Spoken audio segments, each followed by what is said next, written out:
The story starts with, in a bank in Switzerland, an old man wearing a round necklace walked in. He pulled out a gun and started shooting at everyone. The bank guards shot back, hitting him many times. Weirdly, the bullets didn't seem to hurt him. He just reloaded and kept shooting. His main goal was to steal one specific silver coin. Once he got it, he walked right back out. Even though he got shot several more times on the way out, he kept walking like nothing happened. Finally, he got into a getaway car driven by a man in sunglasses. The driver took the necklace off the old man, and only then did the old man drop dead. The driver took the silver coin from the dead man's hand, keeping it for a secret reason that we don't know yet. The story then moves to a town called Pedraza in Spain. There, a cow was giving birth. A big crowd gathered to watch and learn, since helping a cow give birth isn't something people see every day. A heavy storm was blowing outside, and the wind blew the barn doors open. Elena, the local vet, tried hard to close them but couldn't. She gave up and went back to the cow. To everyone's shock, the cow gave birth to a human baby boy instead of a calf. This crazy news spread fast, causing chaos in the town. The mayor, Paco, rushed to the barn. He checked and confirmed the baby was human. To stop people from panicking, he decided to keep it a secret. He grabbed a few trusted locals and went to ask the town's only priest for advice. The priest, known as Father Vergara, was a tough-looking, bald man who was busy working out and looking at his beard in the church. When they told him about the cow having a human baby, he laughed hard. But after watching a video of it on his phone, he noticed a brief moment when the open doors blocked the camera. Someone could have easily swapped a real calf for a human baby in that short time. Because of this, Vergara believed the real mystery was who the baby belonged to, not how a cow gave birth to it. Paco's wife, Merche,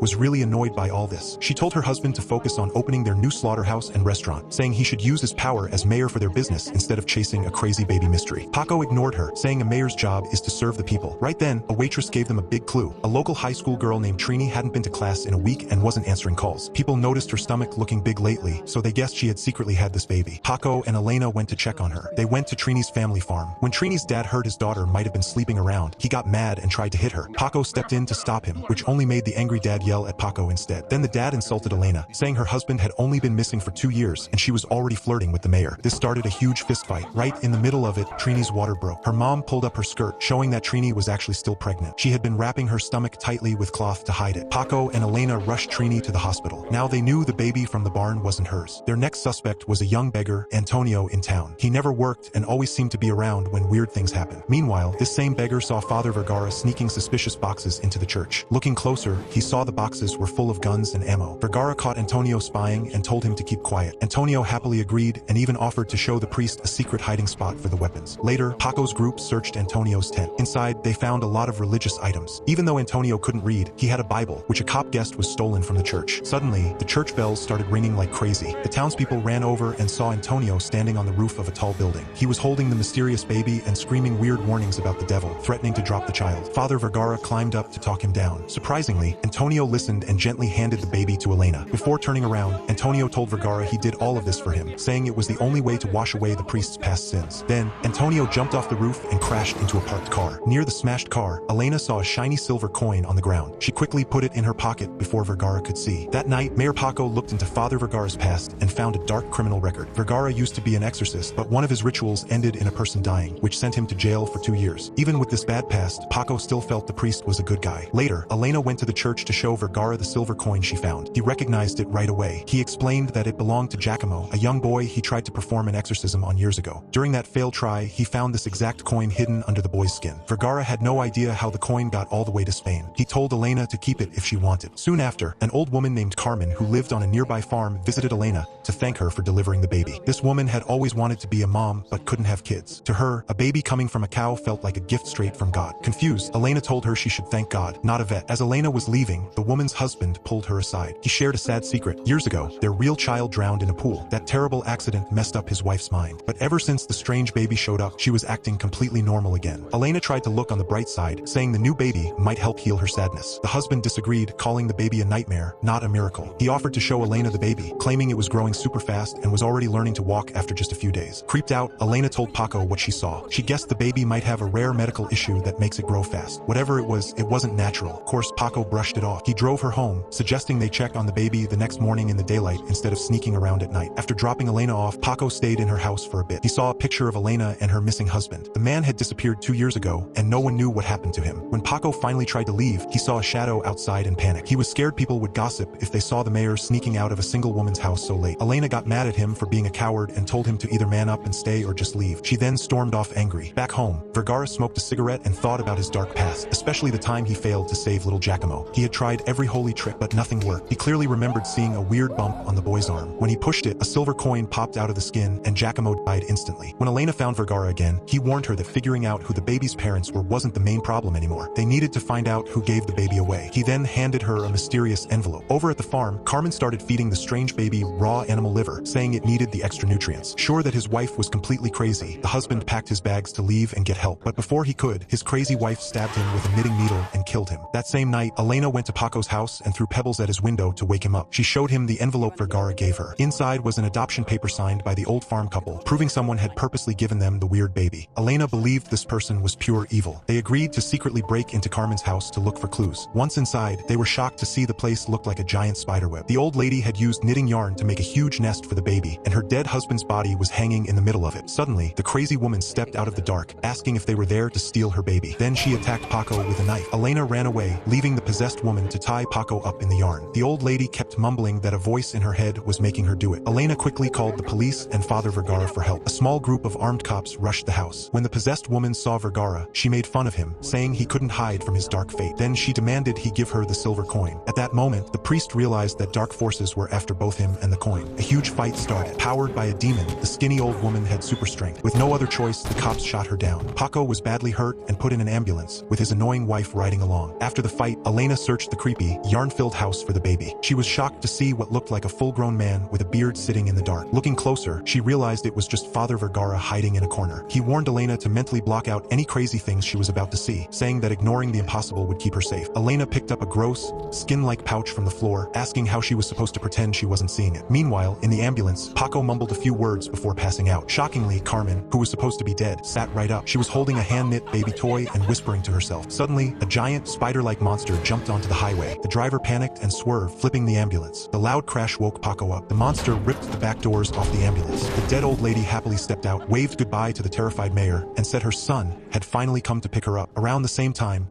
Vergara took Elena down to his hidden room full of guns in the church. He told her to grab a gun she felt okay shooting. Suddenly, they heard a loud noise in the hallway. The possessed Carmen had found them. She begged the priest for the coin, crying that the voices would make her kill people if he didn't give it to her. Then, with crazy strength, she threw Vergara across the room like a toy. Elena ran to hide. Across town, Paco tried to call Elena to warn her about the giant spider monster, but an annoying medic took his phone away to treat him. Back at the church, the creepy old woman cornered Elena, demanding the silver coin. Elena bravely held it up, asking if this was what she wanted. Just as the possessed lady reached for it, Vergara jumped in. He grabbed the woman and threw her into a wall. Moving fast, he blessed his gun's bullets, giving them demon-killing power. He shot Carmen without thinking twice, seemingly killing her for good. As Vergara dragged her body away, Elena watched from her hiding spot. Suddenly, a scary face dropped down in front of her. The strange baby from the barn had turned into a giant, eight-legged monster. Right then, Paco finally got his phone back and called Elena. He yelled at her to destroy the homemade baby toy Carmen had been holding, realizing it was a dark magic charm. Elena scrambled to grab the toy, but the giant spider monster backed her into a corner. Thinking fast, she ripped the baby toy apart. It worked instantly. The monster got confused and dizzy, then ran away down a sewer drain. Later, Vergara told Elena he just locked the old lady in a holy room. She wasn't dead, just knocked out. He explained he had used blank bullets during the fight. By shooting her with blanks, he tricked the demon inside her into thinking it was dead. He said sometimes you have to play along with the demon's crazy logic to beat it. But when Elena asked what kind of logic explains a giant spider monster with a pig face, Vergara admitted he had no idea. The next morning, the news was all about Carmen's death, but no one mentioned a fast-growing baby or a giant spider. Paco tried to make sense of the crazy night, guessing they all just had a group hallucination or breathed in weird drugs. Elena snapped at him, telling the mayor he was just living in denial. A few days later, a rich local man, Roque, found Elena to look at his prized horse. He lived in a huge castle just outside of town but wanted to sell it so he could travel the world. He smoothly asked Elena to travel with him as his personal vet for horse shows. Really, he just wanted an excuse to get her alone on a date. They went to grab drinks at a local bar. Mayor Paco walked in soon after, and as soon as Roque saw him, he paid his bill and left. Roque had run against Paco in the town election, so they didn't like each other. But the real problem was that both men had huge crushes on Elena. At that same bar, the owner's teenage son stole some alcohol and snuck out to party with his friends. The teens went to the local graveyard to play a spooky ghost game. During the game, they actually managed to talk to the ghost of Giacomo, the same boy Vergara tried to save years ago. The ghost started playing a scary game of hide and seek with the kids. Suddenly, all their candles blew out, making the graveyard pitch black. The kids turned on their phone lights and realized their friend's soul was completely gone. They were in an open field with nowhere to hide, and only a few seconds had passed. Nobody knew how she could just vanish. The town started a huge search, but days went by with no clues. The bar owner yelled at his son for stealing liquor and making up ghost stories, refusing to believe a teenager could just disappear into thin air. Sol's dad happened to be a security guard who worked for Roque for 20 years. Roque told people the guard had a lot of bad luck lately. Sol's mom used to cook at the castle before getting cancer. Too sad to handle the news, she killed herself by jumping off the castle roof. Sadly, young Sol saw her mom jump. Now, with his daughter missing, the guard was losing his mind. Elena and Vergara visited the stressed dad to find out what happened. He repeated the teenager's story about talking to an Italian ghost named Giacomo, who liked playing games in the dark. Hearing the name, Elena's mind raced. She couldn't understand how the ghost of a boy Vergara met in Italy was haunting their town in Spain. She guessed the spirit had followed the priest all the way there. Looking for answers, Elena found Elvira, another teen from the graveyard, who swore the ghost story was completely true. Around this time, Paco and his bossy wife were throwing a fancy party to open their new hotel. The party was ruined when Sol's heartbroken dad ran in waving a gun, yelling for people to find his little girl. The poor man was clearly having a mental breakdown. Later that night, the teens from the graveyard were chatting online about the crazy situation. Suddenly, Sol's account sent a message full of random texts. Her friends typed back quickly, begging to know if she was safe. Sol just replied with a bunch of crying face emojis. Right then, Elvira's phone rang. It was Sol, crying uncontrollably. She begged her friends to do the scary ghost game again, saying it was the only way to bring her back. Looking for answers, Elena hid her silver coin under a heavy rock and went online to do some research. Suddenly, there was a loud thump on her window. It was Elvira. The teen dragged Elena to an empty, rundown house where the kids were setting up the ghost board to save Sol. Before anyone even touched it, the glass cup started sliding around by itself, acting impatient. The group lightly put their fingers on the glass. It turned out they were actually talking to Sol's ghost. The glass spelled out that they wanted to speak directly to Elena. When Elena put her hand near the glass, the spirits demanded she hand over the silver coin. Suddenly, Elena had a scary vision of creepy men in red robes pushing the glass cup. Terrified, she jumped back. Just like before, the candles blew out. When they lit back up a few seconds later, Sol was magically sitting right there in the room. But Sol was acting very strange, staring hard at the people around her. At one point, she casually told an old man that he was going to die that night. Freaked out by the warning, the old man grabbed his chest. Surprisingly, he actually died a few hours later. Mayor Paco couldn't believe so many people were dying in his town. It was turning out to be a terrible year. Sol later told Elvira that disappearing felt like being trapped in a bad nightmare. The weirdest part was that since coming back, she could see glowing colored lights around people's bodies. Elvira had a blue glow, meaning she was safe, but the old man who died had been glowing red, which slowly turned black, the final sign of death. To prove she wasn't crazy, Sol pulled Elvira to a balcony and pointed at a random guy holding flowers down below. Sol noted the man was covered in a black glow. Freaking out,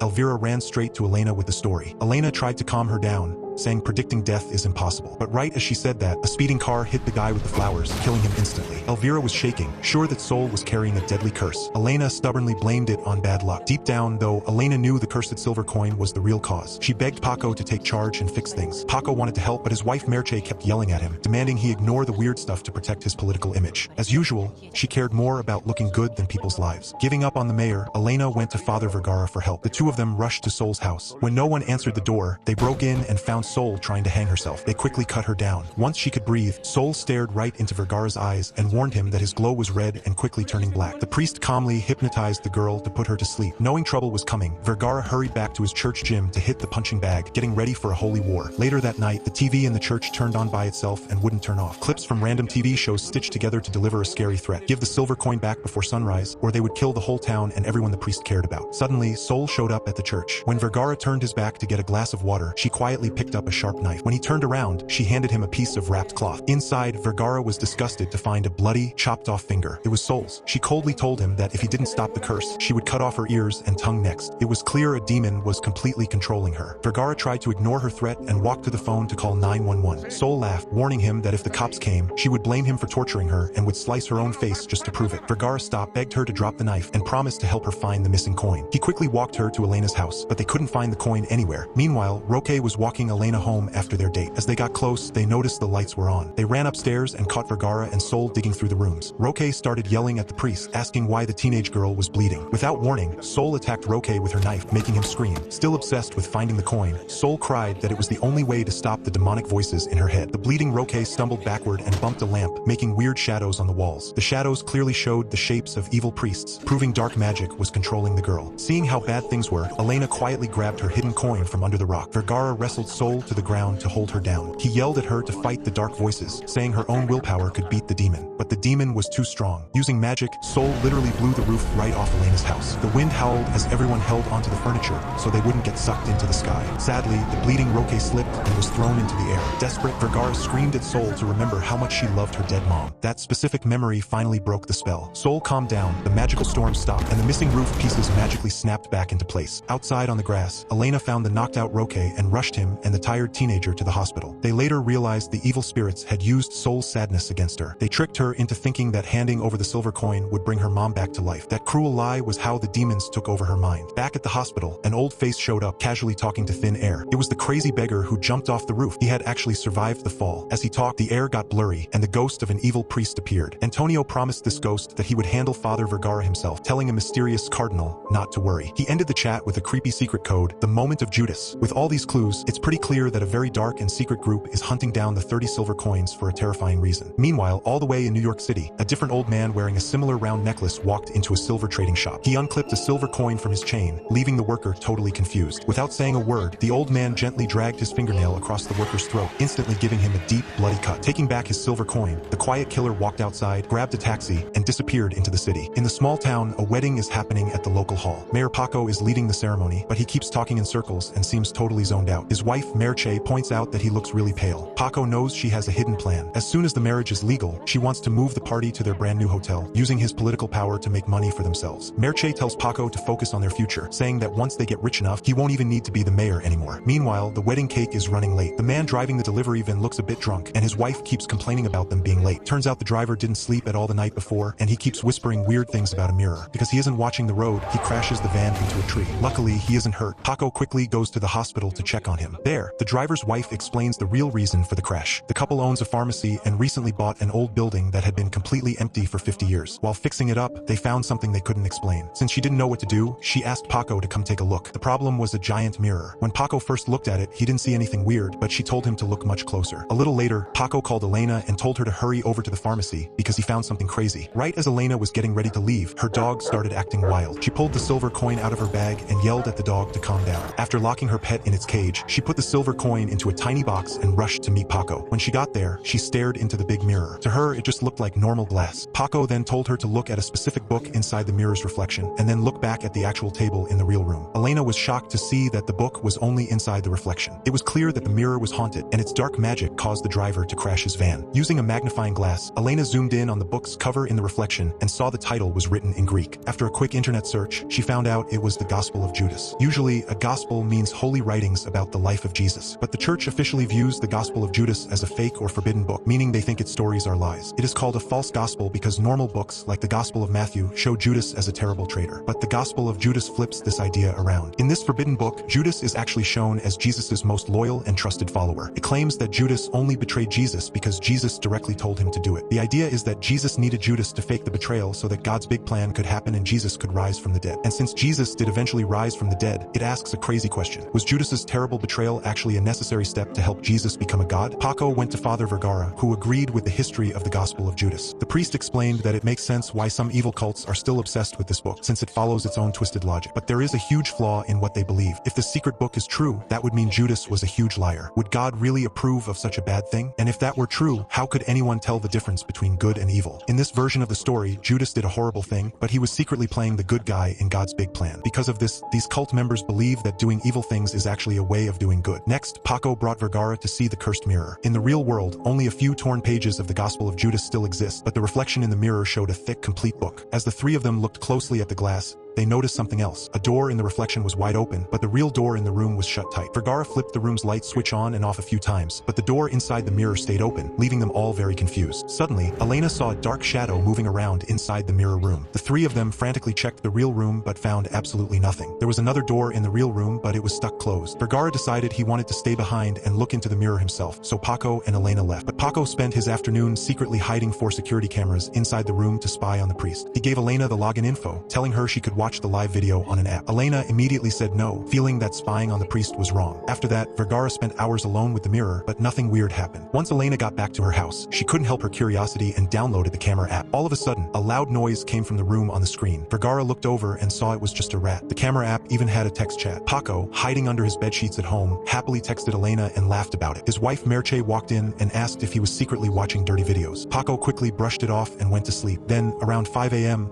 the version of Vergara inside the mirror suddenly stood up and stared right at the real-life Vergara. At that exact same time, all the dogs locked inside Elena's vet clinic started barking like crazy. It felt like something big was about to happen. When Paco and Elena went back to the room the next day, they found Father Vergara fast asleep on the table, having no idea what had happened. Paco quickly pointed out that something weird definitely took place. Vergara was shocked to learn they had been spying on him, though he felt secretly glad they hadn't caught him doing anything embarrassing. Paco explained the video. They had watched the mirror version of Vergara get up and walk deeper into the reflected room. Inside that room, a man was sitting slumped in a chair. It turned out to be Giacomo, the Italian boy Vergara had failed to save years ago. It became clear that this cursed mirror had the power to show a person's dark side. Elena went to talk to the driver's wife to see if she had noticed anything else weird. To Elena's horror, the wife admitted that you could actually reach out and touch the book inside the mirror. This meant the real danger wasn't the mirror itself, but that reality was hiding things from this world. As Paco and Elena walked outside, they bumped into Antonio, who was still healing from his fall off the roof. Antonio gave a scary warning, telling Vergara to watch his back because the Romans were getting ready to attack. A bit later, while Paco and Elena were standing downstairs, they noticed the curtains of the mirror room had been closed. They ran upstairs and caught Vergara lifting a heavy hammer, getting ready to smash the haunted glass. They jumped in and stopped him just in time. Right before Vergara could swing the hammer, his exact double appeared in the glass and asked to talk to him alone. Paco and Elena stepped out of the room, feeling safe because they knew the hidden cameras were recording. But Vergara quickly found and broke all the cameras. Realizing something was wrong, Paco and Elena ran back upstairs, but the door was locked. Through the mirror, the real Vergara dragged Giacomo out from the inner room. Looking at the boy, Vergara felt awful and begged for Giacomo's forgiveness. Out of nowhere, Giacomo stood up, made a weird noise like a goose, and violently pulled the real Vergara into the mirror world. Instantly, the fake mirror Vergara stepped out into the real world. At that exact moment, Paco broke the door open, but the glass had already gone back to looking normal. Paco and Elena didn't notice anything wrong. The fake Vergara smoothly told them that the cult wanted the silver coin. He walked them to the church and kept explaining the cult's twisted beliefs. He told them that since these cult members believe doing bad things is actually good, they have committed terrible crimes. The fake priest then showed Paco and Elena two holy items, a tiny bottle with the blood of Ambrose, and a piece of the sponge that a Roman soldier used to give Jesus vinegar on the cross. He explained that God gives infinite holy power to these normal-looking objects. In the exact same way, the cult members worship their own dark, opposite items. Their items are the things used to hurt Jesus, like the nails from the cross, the crown of thorns, and the spear of Longinus. These cursed items give the cult their power. But the strongest item of all is Judas's 30 silver coins, which paid for Jesus to be betrayed and arrested. The fake mirror Vergara demanded that Elena hand over her silver coin, acting like he wanted to keep it safe, but he was actually trying to help the evil cult collect the pieces. Elena noticed that this Vergara sounded totally different. He was much more aggressive. Plus, she didn't even have the coin on her. They had to go back to the clinic to get it out of the box. So, the fake Vergara followed them. Elena kept thinking about how the real Vergara was scared earlier, but this guy was acting way too confident. She wondered if staring into the mirror had messed with his head, but the fake Vergara brushed it off, saying he just wanted to protect the items Giacomo left behind. Deciding to trust him, Elena got ready to hand over the coin. Just then, she looked at his watch and noticed the numbers on the dial were completely backwards. Realizing this man was a fake, she pushed him hard and hid with Paco inside her vet clinic. Paco immediately called the police. Meanwhile, the clinic dogs broke out of their cages and barked angrily at the fake priest. When the cops showed up, the mirror Vergara smoothly lied, telling them not to bother with the vet clinic because nothing was wrong. Instead, he invited the officers to walk to the church with him. As he walked toward the church, he invited everyone he passed on the street to join him. It was like everyone was under a dark spell, blindly following his orders. Soon, a huge crowd was marching to the church in the middle of the night. Back at the clinic, Elena used animal medicine to knock out one of the crazy dogs. She realized that if the evil copy was out here, the real Vergara had to be trapped inside the mirror. So they rushed back to the haunted mirror to check. Standing in front of the glass, Elena followed the reflection's movements and physically felt the gospel sitting on the table. She grabbed the invisible book and threw it straight into the mirror. Amazingly, the world behind the mirror was real. Paco and Elena climbed through the glass and stepped into an inner room in the mirror world. Meanwhile, the fake Vergara was using his dark magic to turn the brainwashed townspeople against the mayor and the vet. The angry crowd formed a mob, ready to attack Paco and Elena. Inside the mirror world, the two of them walked into a huge room. Big mirrors lined the walls on both sides, acting like windows to different places all over the world. Looking through one mirror at the far end of the room, they saw a secret meeting full of bishops dressed in red robes. A man with a bag over his head was tied up in the front, and it was obviously the real Vergara. Sitting across from him was a bishop wearing glasses, who seemed to be the leader. They were getting ready to kill Vergara in public. At the exact same time in the real world, the angry crowd of townspeople attacked Elena's vet clinic. Desperate to save Vergara, Elena slapped her silver coin right against the glass. Seeing his chance, the real Vergara ran toward the mirror to escape, but when the glass broke, there was only a solid wall behind it. It seemed the mirror only worked as a door when it had magical energy. Back in the real world, the brainwashed locals trashed the vet clinic like zombies, breaking and stealing everything. Eventually, Paco managed to pull the real Vergara out of the mirror world, which instantly caused the fake mirror Vergara to disappear into thin air. The magic mirror then turned back into a normal wall. Once the fake priest vanished, the townspeople snapped out of their spell, having no memory of what just happened. They had been trapped by dark magic. Angry, Elena yelled at them for ruining her clinic and said that the cursed silver coin was the cause of all this trouble. So, she marched over to the bridge and threw the coin into the river. Somewhere else, in a dark subway tunnel, a group of cult members dressed as construction workers dug up a massive holy item. It was a giant true cross with the letters INRI on it. The same mysterious man with sunglasses from the start of the story walked up and pulled another silver coin out of the cross. The story then goes back to the small town, where Elena's vet clinic was completely destroyed by the brainwashed crowd. Her whole life was a mess. Mayor Paco didn't tell the locals the whole story, thinking it was better to keep the magic a secret. He just said there was an accidental fire at the clinic and asked everyone to donate some money to help her rebuild. The crowd agreed, but Trini's father suddenly spoke up. Trini was the girl who hid her pregnancy with a cloth around her stomach. The father pointed out how crazy the town had gotten. Between a cow having a human boy, the cowboy disappearing, and people dying, he said that one person was highly suspicious, Father Vergara. Mayor Che eagerly agreed, pointing out that all the weird events started right after the ex-convict priest came to town. The locals started to argue, demanding they write a group letter to the bishop to replace the priest. This started a huge fight between Paco and his wife as they completely disagreed about it. Without knowing about the town meeting,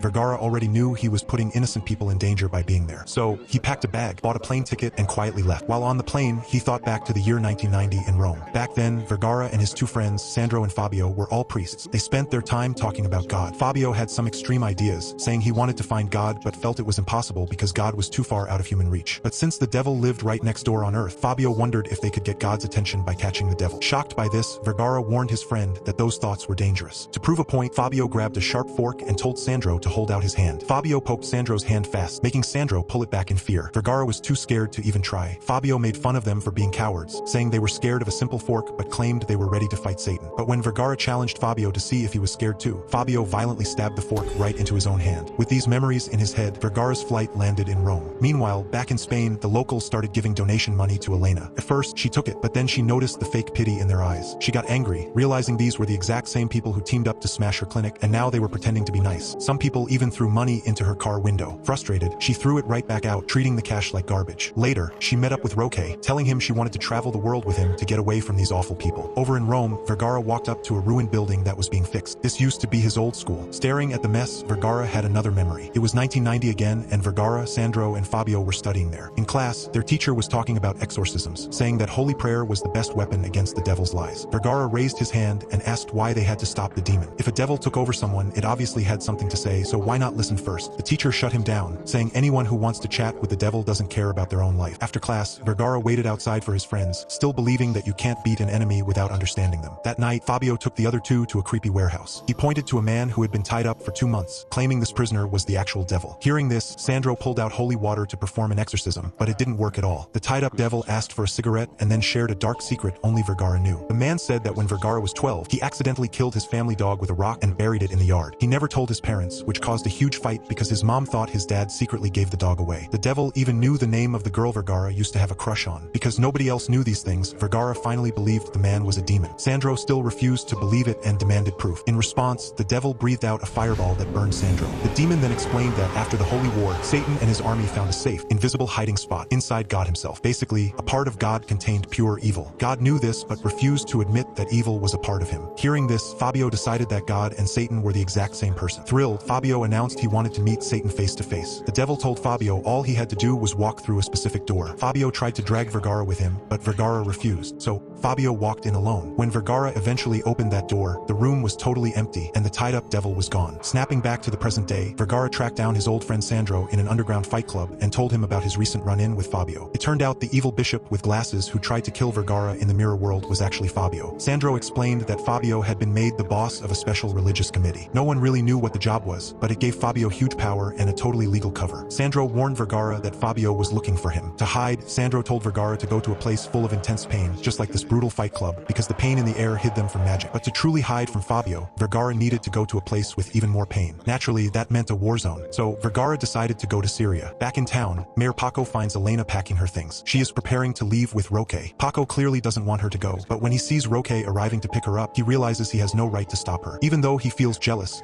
he can only watch as Elena leaves. Frustrated, Paco blames his wife Merche for everything and vents his anger on her. Upset, Merche drives away and soon runs into the beggar, who is now sitting in a wheelchair. The beggar tells her that there is an old woman in town who is actually a devil. Merche comforts him and takes him back to the hospital. Meanwhile, It's revealed that after Fabio walked through the gates of hell, Vergara and Sandro had to rely on each other to survive. At one point in Jerusalem, Vergara even ran into Fabio again. But when Vergara confronted him, Fabio pretended they had never met. Soon after, Vergara saw Fabio leaving in a car with a man wearing sunglasses, the same assassin working for the heretics. Later, Vergara meets a priest named Lombardi. Lombardi asks why he suddenly left the town without telling anyone. The church had sent Vergara there because strange things were already happening in that place. Lombardi clearly senses that something terrible is about to happen again. Back in town, the old woman the beggar mentioned approaches a scarecrow standing in a field. She takes a worn wallet from inside it. Inside the wallet is a photo of Elena and her missing husband. Then she performs a dark ritual on the scarecrow. At the same time, Vergara tells Lombardi about the 30 silver coins. Lombardi quickly understands why Vergara tried to run away from the town. Fabio won't let him escape. Vergara wonders why Fabio hasn't simply killed him if he wants the coin so badly. Maybe Fabio has another plan. According to Lombardi, the only person who might be able to stop all of this now is the Holy Father. After leaving Lombardi, Vergara suddenly sees the same devil he encountered before. The creature follows him for a moment and then disappears. A moment later, Vergara wakes up and realizes it was only a dream, although it felt incredibly real. The next day, Vergara begins searching for the Holy Father. Meanwhile, the old woman finishes her ritual. The scarecrow slowly comes to life and transforms into a real man. After cleaning the mud off his body, he quietly returns home. At the airport, Elena and Roque are about to board a plane when Paco and the police officer rush in to stop them. They tell Elena that her husband has returned. The scarecrow was actually Elena's husband, who had been missing for 2 years. Shocked, Elena immediately returns to town. Meanwhile, Vergara finally meets the Holy Father and explains everything that has happened. The Holy Father tells him he must first report to the cardinal. But before they can continue, Fabio suddenly appears wearing red church robes. This raises a terrifying possibility. The church itself may already be infiltrated. At this moment, a memory from Vergara's childhood appears. When he was young, he accidentally killed the family dog and buried it in the yard. His parents later argued because they believed someone had secretly gotten rid of the dog. Back then, Fabio was his childhood friend. They used to trade cards together. Vergara once told Fabio the story about the dog and how guilty he felt about it. Fabio gave him all of his cards to comfort him. But then Fabio suddenly asked where Vergara had hidden the silver coin. Without thinking, Vergara answered that the coin was with Elena. Then he suddenly realized something was wrong. At that age, he couldn't have known Elena yet. At that moment, the illusion broke. Fabio had used a trick to make him reveal the location of the coin. Back in town, Paco brings Elena to the police station. She finally sees the man who returned. It really is her husband, but Paco is clearly unhappy to see them together again. Meanwhile, Vergara becomes trapped inside a strange dream world. Every time he falls asleep, he is pulled into another illusion. In one dream, Sandro appears and warns him that he should never have come back. Then Fabio appears again,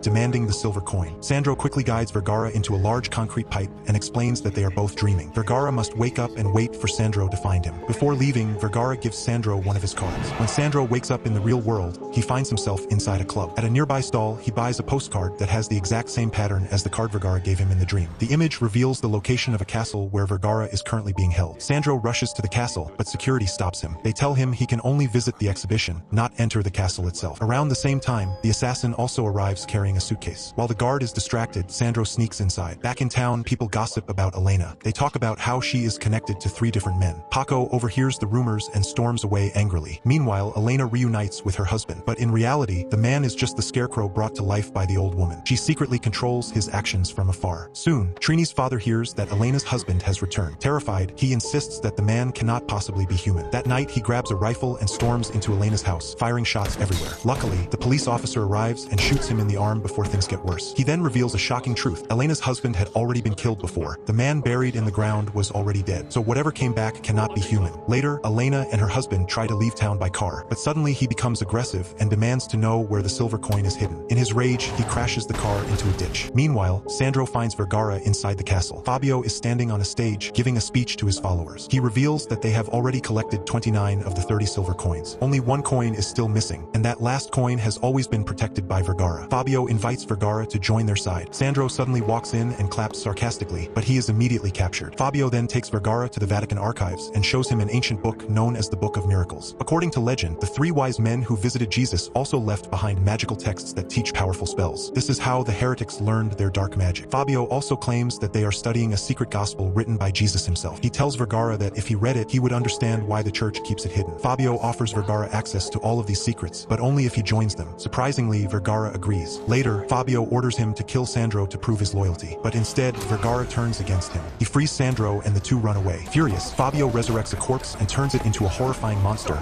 that chases them through the castle. At the same time in town, Paco digs up the grave where Elena's husband was buried. Inside the grave, he finds a skeleton, proving that the real husband had truly died. Meanwhile, Elena's possessed husband takes her to a bridge and demands the coin. When she refuses, he tries to jump off the bridge with her. Paco and the officer arrive just in time to save her. Elsewhere, Vergara and Sandro fight the monster. The creature nearly kills Sandro, but before it can kill Vergara, Fabio stops it. He still needs Vergara alive. Vergara grabs the spear of Longinus and finally destroys the monster before escaping. Later, Elena decides to leave town and travel to Paris with Roque. But in Paris, something strange happens. While a chef is cutting open a fish in a restaurant, he finds a silver coin inside its stomach. It seems the coin has returned on its own. Soon after, Vergara receives a phone call from someone claiming to be Elena. But during the conversation, he realizes something is wrong. The voice on the phone is actually Fabio using magic to disguise himself. Realizing the trap, Vergara immediately destroys the phone and escapes. Following Sandro's advice, he finally travels to Syria, a place filled with suffering where Fabio's magic will have trouble finding him. Back in the Spanish town, it was election day for Mayor Paco. His wife Merche was busy getting ready early in the morning, but Paco was feeling very negative. He pulled Merche aside and told her he didn't want to be mayor anymore. Merche glared at him and ordered him to give a good speech for her sake. Paco got on stage and mumbled a few lines from his paper before totally breaking down. He announced he was quitting after this term. Right then, a car pulled up and two federal agents stepped out. They were sent to look into the weird events in town. Over the past 5 years, the local cop had only filed 3 reports, but in just the last 6 months, he had filed 25, forcing him to ask for help. These 2 agents were his backup, and they aggressively took control of everything right away. That same day, they went to Trini's house to question her father. They wanted to know why he had walked around town with a gun and why he killed Elena's husband. Paco and the others had probably covered up the husband's death, since it made no sense how he came back to life only to disappear again. Plus, Trini's baby had grown super fast, proving something unnatural was going on. The father had been on house arrest waiting for his trial. The local cop warned the man not to say anything stupid and told him to just say he was drunk that night. The man nodded, but the second the 2 agents rushed up to him, the stressed father pulled out a gun and shot himself, ending his life. Meanwhile, Vergara was seeing the horrors of war in Syria. He saw how cheap human life was, the constant bleeding, and the thick smoke from guns. One day, a man named Father Lombardi came to him with terrible news. Lombardi said they had lost contact with the Pope, and it was obvious that Fabio was now secretly controlling the church's headquarters. Someone had tried to kill the Pope, probably on Fabio's orders. Even though the Pope was badly hurt, he survived. Vergara guessed that the holy items kept in the church were magically protecting the Pope. As long as those holy items were there, Fabio couldn't fully take over. But if Fabio managed to get all 30 of Judas's silver coins, everything would change. That was why the cult members were trying so hard to collect them. With the coins, Fabio could overpower the church and turn it into a home for his cult. Lombardi said their best choice was to contact Elena and protect the last missing coin. He suggested Vergara use a dream-walking trick to talk to her. Vergara was shocked, admitting he had never read the Book of Miracles and had no idea how to enter a dream. Taking a risk, Vergara knocked himself out with medical medicine, sending his mind back to the small town in his sleep. He looked everywhere for Elena until he finally saw her looking confused inside a grocery store. To make sure she wasn't a trick, he asked if she was real. Elena answered by sharing a secret only the real Vergara would know. Knowing he had the right person, he warned her they were in a dream, and she needed to guard the silver coin until he could get to her. Elena casually replied that she had thrown it away a long time ago. Suddenly,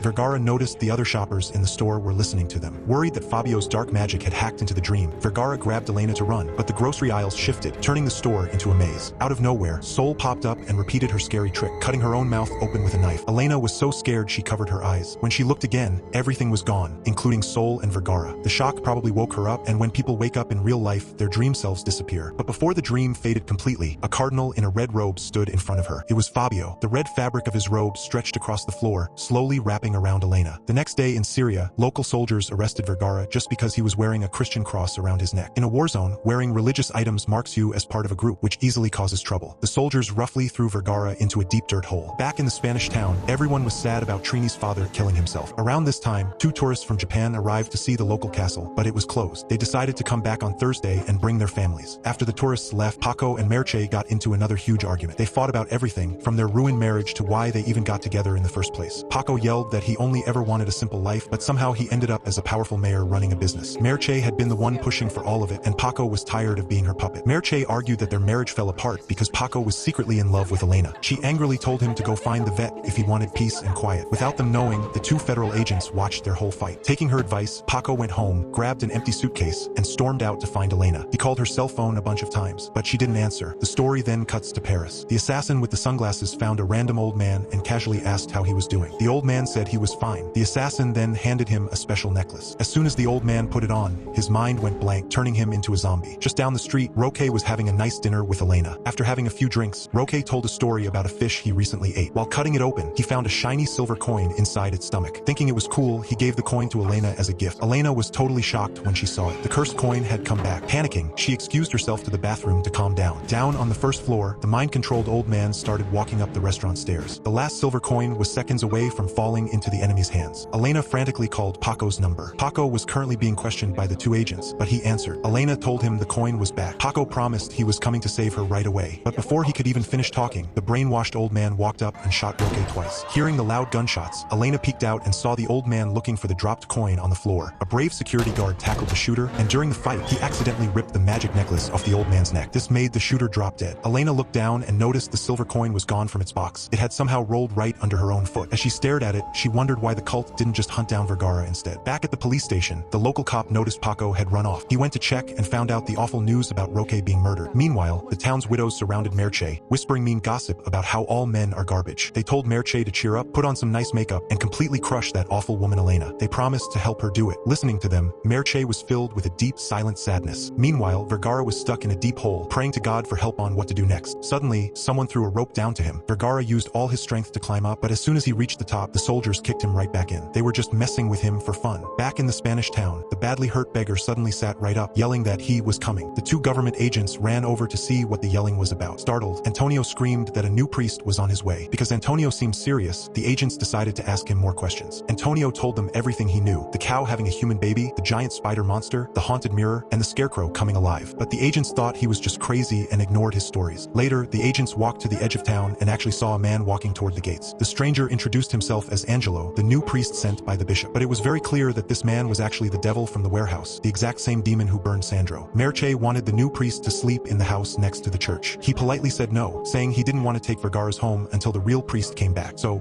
Merche gave him the nicest room she had. They talked and laughed, and it seemed like the new priest was making Merche feel much better. As the two agents walked away, they saw some gross, black slime on the street. At the same time, the new priest took a handful of that exact same black slime out of a jar and ate it. He smacked his lips and happily licked his fingers. Far away, Vergara was still trapped in the dirty hole, spending his days with rats and spiders. One afternoon, a young man magically appeared in front of him. The boy called himself Vergara's savior and thanked the priest for taking the silver coin out of his arm years ago. This boy was Giacomo, though it was hard to tell if he was alive or a ghost. He told Vergara to trust God. When the boy opened his hand, Vergara saw two deep, bleeding cuts that wouldn't stop dripping. Suddenly, the top of the hole opened, and Giacomo disappeared into thin air. The soldiers blindfolded Vergara and drove him far out into the desert. It didn't look like they were setting him free. It felt more like they were taking him to be killed. The dead Roque's body was brought back to the small town for his funeral. At the graveyard, the two government agents did something shocking. They dug up the grave of Elena's missing husband to check the bones inside. It turned out two people secretly told them that the local police officer had hidden these bones. Because of this, the agents made the officer test the bones. Meanwhile, out in the middle of the desert, Vergara was actually set free. The soldier who let him go had always been nice to him, even quietly giving Vergara his cross necklace back after the other men beat him. Vergara thanked the kind soldier. Then, he and two other prisoners jumped into a truck to escape the war. But suddenly, an enemy guard sneaked into the back of the truck and attacked Vergara. Their crazy fight made the truck crash and roll over. Both of them crawled out of the wreck and kept fighting. Finally, Vergara killed the guard with a knife. When Vergara looked closely at the stab wound he made, he saw it looked exactly like the bleeding cut Giacomo had shown him in the hole. Right then, he realized that God had been guiding his actions the whole time. Back in the Spanish town, Antonio was secretly following the new priest. He watched the priest hand a small bag of powder to an old woman before walking away. The old lady then dumped this powder right into the street drains. Later, Merche gave the official church keys to the new priest. Noticing her eyes were red from crying, the priest asked if she was okay and offered to listen to her problems. Merche opened up, admitting she cared too much about money and looking good, and that she was using her husband Paco to get what she wanted. She also admitted she was scared Paco was falling in love with another woman, though she didn't say the woman's name. The priest quickly asked if Elena was the one sleeping with Paco. This slip-up showed he already knew too much. Confused, Merche asked how he knew Elena's name since she hadn't said it. The new priest kept his cool and lied, saying Merche had said it earlier. He then handed Merche a weird card, telling her to secretly put it in Paco's clothes. He promised it would fix her marriage. Meanwhile, the lab results for the graveyard bones came back. The local officer was shocked at how fast the tests were done. The report said the person was shot in the head with a shotgun. The two agents demanded the officer explain what was happening. Angry, the officer slammed his hands on the desk and yelled that the victim had died, magically came back to life, and then turned to ashes. After yelling this, he quit his job right there, leaving the two agents to figure things out alone. Their digging eventually proved that the whole town was under a dark curse. Somewhere else in town, Carmen sneaked into the new slaughterhouse, brutally killed a guard with a sharp meat hook, and rolled out a cart full of cut-off pig heads. Around this time, time, a thick white fog started coming out of the town's sewer drains. Merche went to the hotel where Paco was staying. While he wasn't in the room, she sneaked the priest's magic card into his jacket pocket. As she walked back outside, she saw the sewer fog getting much thicker and noticed it smelled like raw sewage. Disgusted, Merche called Paco and told him to use his mayor power to fix the smelly problem. Paco was just as confused, guessing some teenagers threw a smoke bomb into the drains. Up in his hotel room, Paco left a voicemail for Elena, warning her that the crazy stuff was happening again. He told her he was finally going to tell the town the whole truth and begged to know when she was coming back. He grabbed his coat, put it on, and headed out. Antonio was still following the new priest, watching him pour thick black slime in a circle all the way around the town. Walking right up to him, Antonio asked what the slime was for and even offered to help. The fake priest looked at him, thinking this town was full of gullible fools. Happy to get free help, he gave Antonio a bucket and told him to finish drawing the black circle around the town. Antonio agreed and got to work. Over at the local bar, Paco called a town meeting, getting ready to finally tell everyone the truth about the magic. But right before he could share the big secret, the new priest walked into the bar. The evil man instantly took over the room, using his dark magic to brainwash the crowd. After finishing his chore outside, Antonio walked into the bar and pointed right at the new priest, yelling that the man was actually the devil. He warned everyone that the thick smoke outside was just a trick to hide the black line they painted on the ground. After saying this crazy thing, Antonio just sat at the bar and ordered a drink. Outside, the two agents found a bloody pig's head stuck on a wooden door, which looked exactly like dark witchcraft. Nearby in the foggy streets, a little girl was bouncing a ball when it hit an invisible wall right at the edge of town. Her toy just bounced off thin air. It became clear that the new priest had locked everyone inside the town. That black slime line on the ground was creating a magic cage. Later on, Paco got really sick with a high fever, and Merche stayed by his side to take care of him. It was obvious that the magic card she put in his pocket was what made him sick. The next morning, Elena got back to town carrying the last silver coin. Most of the confused people had gathered inside the church. When Elena walked up to the edge of town, she waved her hand through the thick fog. Instantly, the evil cult members felt that the missing coin had crossed the line. Elena walked inside easily, realizing the magic wall only stopped people from leaving, not coming in. Walking down the street, she saw an old woman faking a twisted ankle on the sidewalk. Elena nicely helped her stand up and asked what was happening in town. At the same time, the former police officer stole a car and tried to crash his way out of town, but the magic wall was so strong that even bullets bounced right off it. Elena walked the old lady to the local hotel, but the woman suddenly refused to go any further. She told Elena to go inside alone because someone was waiting for her. Elena ran upstairs and found Paco lying in bed, looking like he was about to die. Up on a high hill, people noticed that the thick smoke was only covering their town and nowhere else. They also saw a car driving right into the fog. It was Father Vergara, and he confidently walked straight through the magic wall. Inside the church, Merche went up to the fake priest, complaining that the townspeople were scared and didn't want to go outside. She asked him how to fix it. The evil priest calmly explained that out of the whole world, their little town was specially chosen. A huge event was about to happen, and only special people were allowed to see it. He told Merche to sneak out through a back window in the supply room. Then, he turned to the worried crowd, smoothly talked them into staying put, and walked out the front doors, locking everyone inside. The trapped people were totally shocked, wondering what the evil man was doing. Following his orders, Merche climbed out the back window to safety. Right after she got out, the new priest threw a burning cigarette inside the building, starting a huge fire. Since Merche couldn't find the priest outside, she walked over to Paco's hotel room. She was furious to find Elena standing there. Seeing her biggest rival, Merche attacked Elena, and a brutal fistfight started. Paco weakly tried to stop them, but he only had enough strength to roll over. As he moved, the cursed card fell right out of his coat, breaking its sick spell on him. During the fight, Merche managed to pull the silver coin necklace right off Elena's neck. Paco used all his strength to push Merche away from Elena. Merche begged Paco to come home with her, claiming all this crazy stuff was just a holy test from God and that a beautiful miracle was coming. Paco swore at her, yelling that the new priest was a monster hurting innocent people. He promised he would go home with her, but only if she gave him the silver coin first. Realizing Paco only cared about the coin and Elena, Merche decided their marriage was over. She angrily kicked Paco a few times, ran out of the hotel, and gave the silver coin straight to the fake priest. Just then, the trapped townspeople managed to kick the burning church doors open. They ran out into the streets in a total panic, bumping into each other. The church quickly burned to the ground. Walking bravely through the fire and chaos was Father Vergara. He unlocked his hidden weapon stash, loaded his guns, and marched into the flames. The holy war was starting. Seeing Paco and Elena, Vergara threw them a bag full of weapons, telling them to fight with him to defend God. After a tense moment, a person stepped out of the heavy smoke. It was the fake priest, dressed in all white and covered in creepy magic symbols. He was the devil working for Fabio. Chanting dark words, the devil used evil magic. The ground cracked open, and an ugly, giant monster crawled out. The beast quickly beat Vergara, knocking him out cold. Paco and Elena grabbed the knocked-out priest and dragged him back into the safety of the ruined church. Just as fast as it appeared, the giant monster vanished. Since the devil couldn't find them inside the smoky church, he decided to back off for now. He pulled the thick fog away from the town, letting the people go back to their normal lives. But things weren't really normal. The people acted weird, like the devil had completely brainwashed them. A week later, the group of Japanese tourists finally came back to see the castle. The second they crossed into town, the brainwashed locals surrounded them like zombies. Watching from a high window, Paco hurried downstairs to tell Elena and Vergara. The three of them had been secretly hiding in a basement for over 2 weeks. During a quick run for food, Paco even managed to catch a live pigeon. He told the others he saw his wife, Merche, out in the streets. He really felt that she wasn't actually brainwashed, but was just acting like a zombie to stay safe. Elena told him to be careful and not get tricked. At the same time, Vergara finally figured out how the black line worked. It was a very old, dark magic spell, and the black slime was actually made from the blood of unborn babies. Vergara broke a hole through the basement wall, saying they needed two things to fight back: a map of the underground tunnels to sneak around safely, and the blood of ambrosia, a holy liquid hidden in the church that hurts demons. When it got dark, Paco sneaked out to break into the church. Inside,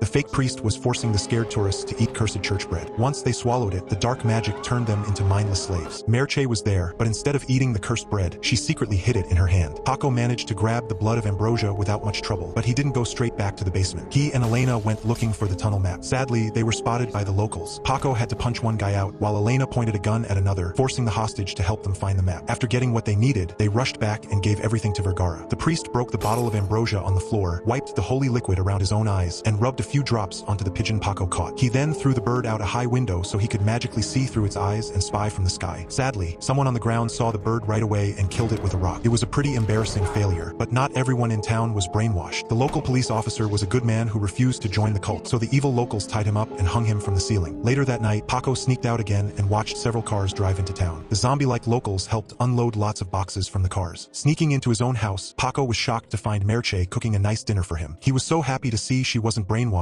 and hadn't eaten the cursed bread. At the same time, Vergara and Elena decided it was time to attack. The original plan was for all three of them to fight together, but since Paco was busy, Vergara refused to wait any longer. Back at the house, Paco begged Merche to run away with him, but she angrily said no. She yelled about how much she hated the way Elena looked at Paco. Merche then tried to be romantic with him, but Paco just turned around and walked out. Somewhere else, Antonio quietly cut the tied-up police officer down from the ceiling and shared some stolen food with him. As they ate, Antonio warned that a powerful leader from Rome, probably Fabio, was on his way. If Fabio showed up, the town was doomed. Antonio also talked about how crazy powerful the 30 silver coins were. In history, Napoleon owned 3 of them and Hitler owned 5. Hitler supposedly started the Holocaust because he knew Jewish people were hiding one of the coins, though he never managed to find it. The two men shivered, imagining how fast the world would end if Fabio got all 30 coins. Meanwhile, Merche took the leftover food that Paco had touched and brought it to the creepy old witch. The witch tasted the bread sauce, which had tiny bits of Paco's and Elena's spit on it. Mixing it with a few of Murch's angry tears, the witch made a dark magic poison. She dipped a sharp needle into the poison and pinned it to Murch's shirt. The cursed weapon was ready. Now Merche just had to use it. Down in the dark basement, Paco reunited with Elena, and the two started giving each other a romantic massage. Vergara felt really awkward watching them. He joked that he would give them some privacy to kiss while he went ahead to check the area. Elena refused to let him go into danger alone and insisted on coming with him. But soon, Vergara walked right into an enemy trap. Nearby, Paco heard a weird noise and saw someone who looked exactly like Merche from behind. When he blinked, the person completely disappeared. Paco told Elena about it, which made her really annoyed because she had told him to stay away from his wife. Suddenly, Merche jumped out of the shadows and violently attacked Elena. During the fight, Merche took the cursed needle off her shirt and stabbed it right into Elena's neck, knocking her out cold. Paco yelled for Vergara to come back, but by the time he turned around, Elena's body was gone. Just then, a huge line of cars drove into town. The first cars had just been dropping off supplies, but this new group was the main army. The brainwashed locals cheered as a bunch of evil bishops stepped out of the cars, led by Fabio. The town looked like a nightmare, covered in dead farm animals and blood. Fabio hugged the fake priest, the devil, who proudly said that everything was ready for Fabio to be crowned king. Using the underground tunnels, Vergara and Paco sneaked into the hotel that Paco and Merche used to run. Paco felt terrible, blaming himself for getting Elena kidnapped. Vergara calmed him down, and they kept looking until they saw Elena lying inside one of the hotel rooms. Just then, 2 enemy bishops walked down the hall. Vergara told Paco to wait while he followed them. Paco was about to follow the priest anyway, but a voice whispered for him to stop. Paco spun around and aimed his gun. He saw the creepy old witch gently petting Elena's knocked-out body. The witch promised she could save Elena's life. Paco just needed to pull the magic needle out of her neck. Paco pulled the pin out, but Elena instantly started bleeding a lot. Angry, Paco screamed at Carmen and started punching her. Suddenly, the witch showed her real face, turning into a scary, giant spider monster. A brutal fight broke out between Paco and the monster. In the end, Paco beat the creature and killed her for good. Meanwhile, Fabio was taking a bath and putting on his fancy robes. The devil handed him 2 priceless items, a dark crown holding 29 of the silver coins and the famous spear of Longinus. Both items were used to hurt Jesus. Vergara tried to sneak up on them, but the devil easily caught him and knocked him out by headbutting him. When Vergara woke up, he used every holy prayer he knew to fight the demon, but nothing worked. The devil then revealed a huge secret. He was actually Giacomo, the same young boy Vergara tried to save years ago. The demon explained that he just took the boy's shape to deliver the cursed coins, saying he was chosen to be a dark saint, just like Jesus chose Judas. Proudly, Fabio snapped the 30th and last silver coin into the crown. He then stabbed the holy spear deep into Vergara's stomach, leaving the priest to bleed to death. Wearing his fully powered crown, Fabio named himself the new ultimate pope of the evil church and started his crowning ceremony. Back at the hotel room, Paco grabbed Elena and got ready to run. The two government agents saw them, but Paco quickly shot them both. As a crowd of angry bishops rushed the building, Paco stepped on the gas of a stolen car and drove away fast with Elena. Somewhere else, the pigeon that Antonio hid in his jacket started moving around, so he let it fly away. Amazingly, Vergara's mind was still linked to the bird's eyes. Fighting through the terrible pain in his stomach, Vergara used the bird to distract Fabio, pulled the holy spear out of his own stomach, and charged at the evil pope. Vergara tackled Fabio, and both men crashed through a high glass window. They hit the ground hard outside, making the crown break and scattering the 30 silver coins all over the street. Seeing the legendary treasure rolling on the ground, the greedy bishops ignored their leader and scrambled to steal the coins for themselves. Merche saw what was happening and quietly stepped on one of the silver coins to hide it, but the assassin with the sunglasses saw her do it. They stared at each other for a second before silently agreeing to team up. The two bad guys grabbed the coin and walked away together, holding hands. Driving fast toward the edge of town, Paco and Elena realized the magical fog wall was completely gone, letting them escape safely. After the greedy bishops finished grabbing the scattered coins, they all ran away. Seeing his big plan fail, the devil decided it was time to start over. He changed his face, walked right into a nearby mirror, and traveled back through the magic portal Vergara had found earlier. He stepped out in the United States, casually walking down an American sidewalk, which hints that the crazy story will continue in season 2. The story ends with Paco driving Elena to the nearest hospital as fast as he can to save her life. So that was it for season 1. Hope you enjoyed it a lot, and if you want the second season, just let me know through the comments. See ya, we'll meet again in another video.